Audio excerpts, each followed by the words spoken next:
یا ایھا الذین آمنوا لا ترفعوا اصواتکم فوق صوت النبی. بڑی اہم ترین یہ آیات آ رہی ہیں اگلی دو. اے ایمان والو، اپنی آوازوں کو مت بلند کرو نبی صلی اللہ علیہ وآلہ وسلم کی آواز سے. وَلَا تَجْهَرُوا لَهُ بِالْقَوْلِ كَجَهْرِ بَعْضِكُمْ لِبَعْضٍ، اور آپ صلی اللہ علیہ وآلہ وسلم کے ساتھ اس طریقے سے اونچی آواز میں گفتگو مت کرو جس طرح تم آپس میں ایک دوسرے کے ساتھ کرتے ہو. آپ صلی اللہ علیہ وآلہ وسلم کا ایک پروٹوکول ہے، ان تحبط اعمالکم وانتم لا تشعرون، کہیں ایسا نہ ہو کہ تمہارے اعمال برباد کر دیے جائیں اور تمہیں خبر بھی نہ ہو. نبی علیہ السلام کی موجودگی میں آواز بلند کرنا یہ اتنا بڑا جرم اور گناہ ہے کہ اعمال بھی اکارت ہو جائیں گے اور تمہیں یہ پتہ بھی نہیں چلے گا کہ تمہارا بیڑا غرق ہو چکا ہے. اور یہ آیت آپ کو پتہ ہے کن لوگوں کے بارے میں نازل ہوئی ہیں جو اس امت کے سب سے بہترین لوگ ہیں؟ حضرت ابو بکر اور حضرت عمر رضی اللہ تعالی عنہما.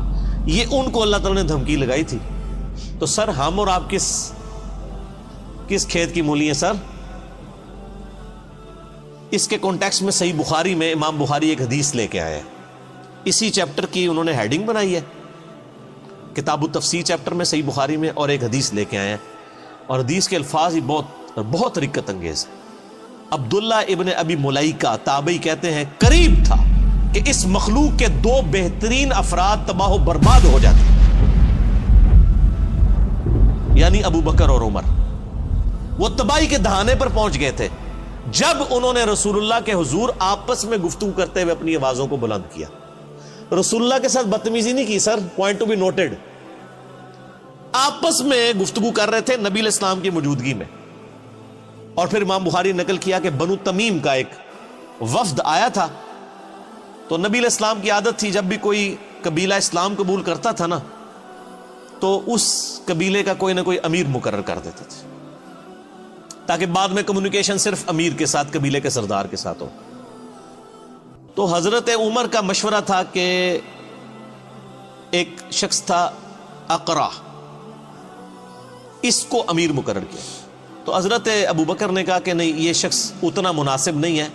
یہ جو دوسرا شخص ہے نا، قعقاع بن عمر التمیمی، یہ بہت بہادر تھا، جس کے بارے میں حضرت ابو بکر کہا کرتے تھے نا یہ 1000 بندوں پہ بھاری ہے. اسی کو خالد بن ولید کے ساتھ جنگ یرموک کے لیے بھیجا تھا، اور قادسیہ کے لیے بھی بعد میں. قعقاع بن عمر التمیمی. تو حضرت ابو بکر کا مشورہ تھا قعقاع کو جو ہے نا یہ امیر مقرر کیا جائے. تو حضرت عمر نے کہا کہ ابو بکر آپ ہر مسئلے میں نا یعنی میرے ساتھ اختلاف کرتے ہیں، میرا مشورہ جو ہے زیادہ مناسب ہے. بس آپس میں تلخ کلامی ہو گئی. نبی علیہ السلام بیٹھے ہوئے تھے، آیات نازل ہو گئی کہ نبی کی موجودگی میں آواز بھی بلند کی نا تو بیڑا غرق ہو جائے گا. اچھا، حضور کے ساتھ کوئی بدتمیزی نہیں کی آپ کی موجودگی میں. یہ آیات نازل ہوئیں تو اس حدیث کے الفاظ ہیں کہ حضرت عبداللہ ابن زبیر کہتے ہیں یہ آیات جب نازل ہوئیں تو حضرت ابو بکر، حضرت عمر جو ہے نا، یہ تو نبی علیہ السلام کے سامنے اتنی پست آواز میں بولنا شروع کر دیا کہ آپ کو آواز سنائی بھی نہیں دیتی تھی. سرگوشی میں بات کرنی شروع کر دی. ڈر گئے سارے ایمان والے، ڈر جاتے ہیں نا. حضور کے ساتھ جب بات کرتے تھے تو سرگوشی میں، اور حضور صلی اللہ علیہ وسلم کہتے تھے اونچا بولو مجھے سمجھ نہیں آ رہی. یہ بخاری کے الفاظ ہیں. اتنا ڈر گئے. تو اگر نبی علیہ السلام کی موجودگی میں آواز بلند کرنے سے ابو بکر اور عمر کے اعمال برباد ہو جائیں تو نبی علیہ السلام جس بات کا حکم فرما دے اس حکم کی کو مخالفت کر دے، اس کا بیڑا غرق نہیں ہوگا. آج ہم کسی کو بتائیں کہ بخاری اور مسلم میں نماز کا طریقہ یہ لکھا ہے کہ نبی علیہ السلام رکوع میں جاتے وقت، رکوع سے اٹھتے وقت رفع الیدین کرتے تھے، اور تم بھی اسی طریقے کے اوپر نماز پڑھو. اور وہ کہے جی میرے بابا جی یہ کہتے ہیں، میرے عالم صاحب یہ کہتے ہیں، میرے ابا جی تہنج پڑھ دینے، تو اس کے اعمال بچ جائیں گے. اگر نبی علیہ السلام کی موجودگی میں آپس میں گفتگو میں آواز بلند کرنا تباہ و برباد کر دے گا اعمال کو، اور نبی علیہ السلام جس بات کا حکم دے رہے ہیں اس سے مخالفت کرنا اس سے 1 کروڑ گنا بڑا جرم.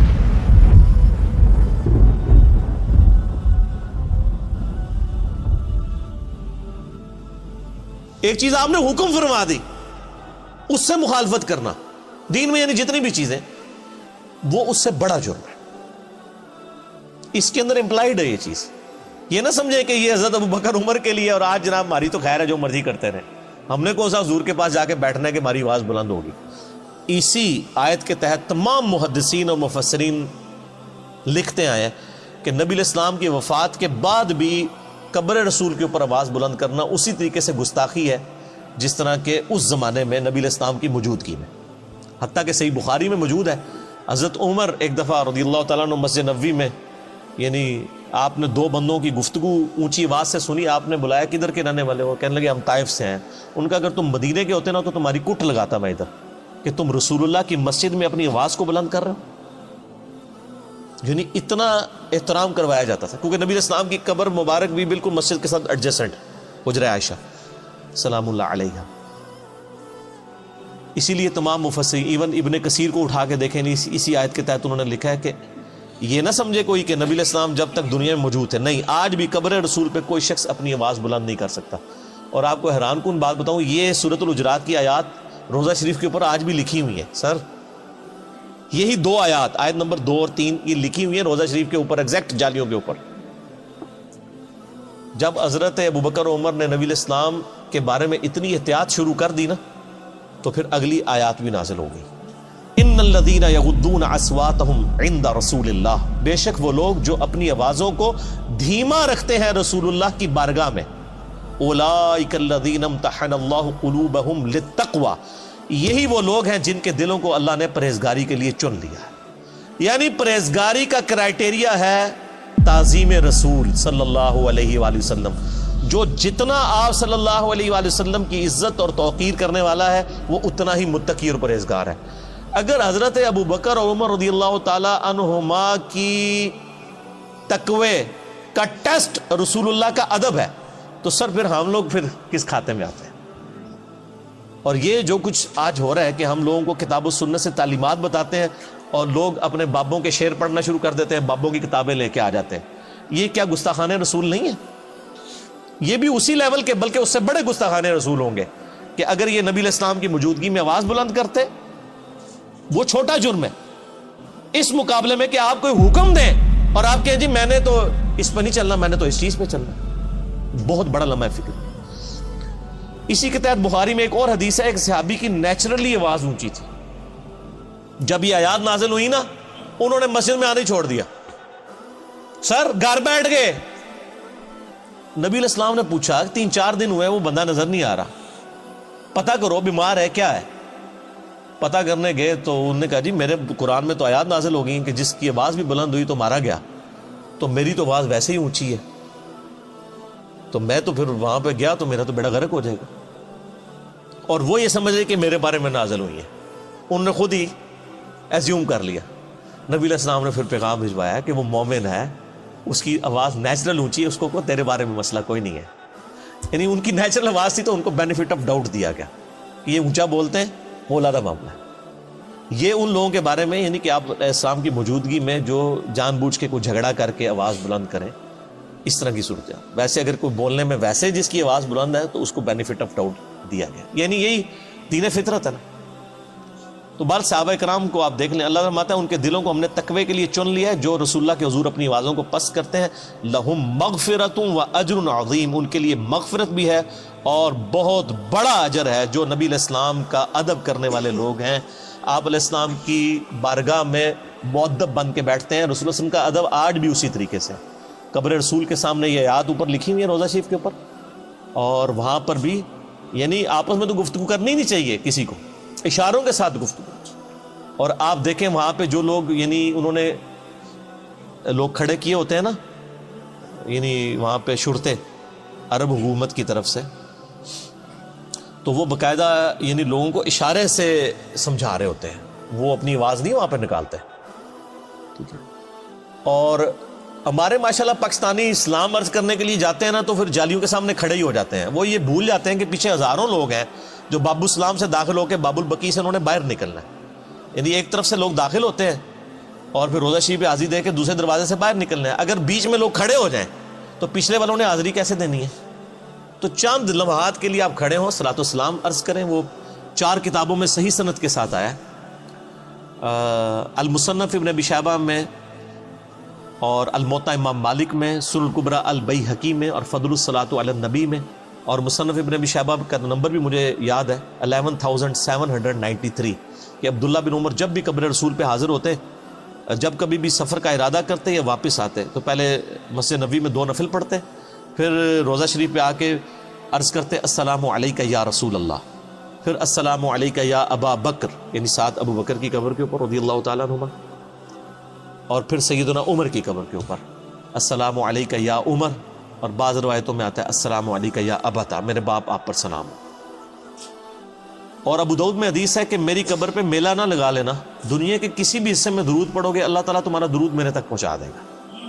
تو درود پڑھنے کے لیے بھی وہاں پہ میلہ نہیں لگایا جا سکتا، وہ لوگ پورا جناب وہ صلاۃ و سلام شروع ہوتے ہیں، پھر وہ آدھا گھنٹہ کھڑے رہتے ہیں، پھر سیلفیاں بنا رہے ہوتے ہیں، پھر ویڈیو ریکارڈ کر رہے ہوتے ہیں، اور سمجھ رہے ہوتے ہیں کہ نیکی کا کام کر رہے ہیں۔ نبی علیہ السلام فرمایا کہ درود و سلام کے لیے بھی میری قبر پہ میلہ نہیں لگانا، یعنی سب سے بہترین کام روضہ شریف پہ کیا ہو سکتا ہے؟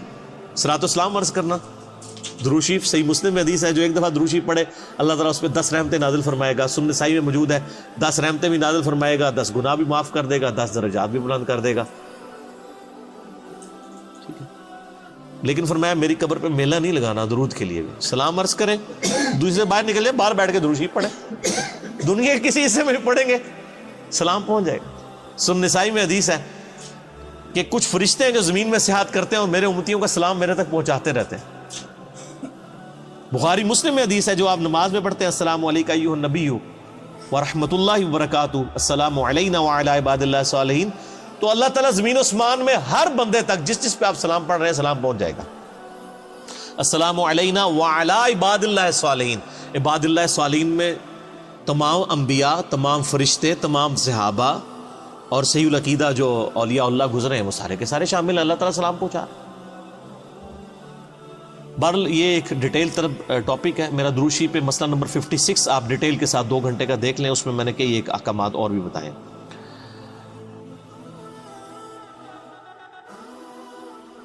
بچڑ گیا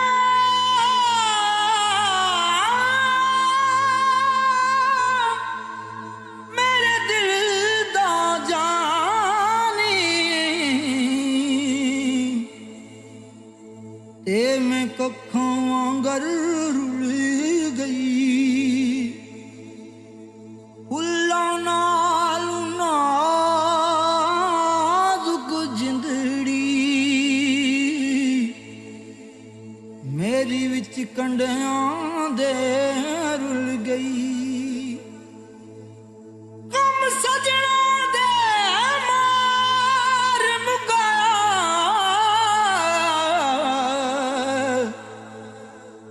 تے میں اتھروں بن کے ڈل گئی، ایک مایا تیری یاد نہ بھلدی، باقی ہر شے جگ دی بھول گئی۔